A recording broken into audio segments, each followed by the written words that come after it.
ang batang ulila, ang punso, at ang galit ng mga duwende.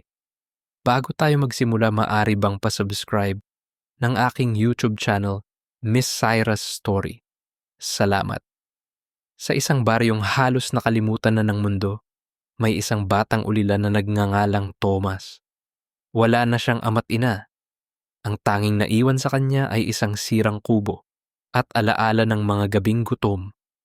Araw-araw, maagang gumigising si Thomas upang mamulot ng kahoy, maghakot ng tubig at maglinis ng bakuran ng ibang tao, kapalit ng kaunting pagkain.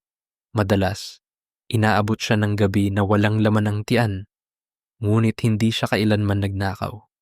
Mas mabuti nang magutom, bulong niya sa sarili, kaysa maging masama ang loob.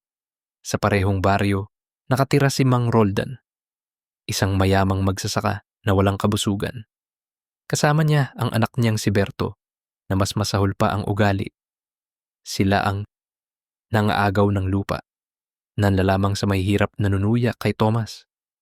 Ulila ka na nga, wala ka pang silbi, sigaw ni Berto minsan, sabay tulak kay Thomas sa putikan. At walang pumapansin dahil mahirap si Thomas. Isang hapon, matapos ang malakas na ulan, napansin ni Thomas na nasira ang isang punso sa gilid ng bukid ni Mang Roldan. Wasak ang gilid nito at may mga paang dumaan sa ibabaw. Tahimik siyang lumapit. Kung may nakatira po rito, mahina niyang sabi, "Pasensya na po." Gamit ang kanyang kamay, inayos niya ang lupa. Pinulot ang mga bato, inayos ang damo. Hindi niya alam na bawat galaw niya ay pinagmamasdan. Sa gabing iyon, habang natutulog si Tomas sa kanyang kubo, may kumislap na mga ilaw sa paligid. Nagising siya sa mahihinang yabag. 3 duwende ang lumitaw. Maliit, may pulang sombrero, at matang tila kayang basahin ang puso. "Bakit mo inayos ang aming tahanan?" tanong ng pinakamatanda. Nanginginig si Thomas. "Hindi ko po alam, pero pakiramdam ko po, may nasaktan." Nagkatinginan ang mga duwende. "At bakit hindi ka humiling?" tanong ng isa. Yumuko ang bata. "Hindi po ako marunong humiling." Sa umagang iyon, may nakita si Thomas sa tabi ng kanyang higaan. Isang supot na puno ng gintong barya. Sa takot, binalik niya ito sa punso. Ngunit kinabukasan, naroon pa rin. Hanggang sa marinig niya ang tinig ng duwende sa hangin. "Hindi ito para sa luho. Ito ay para sa iyong kaligtasan." Tuwing kukuha siya ng kaunti, para sa pagkain, damit, at pag-aaral, muling napupuno ang supot kinabukasan. At unti-unti, nagbago ang buhay ni Thomas.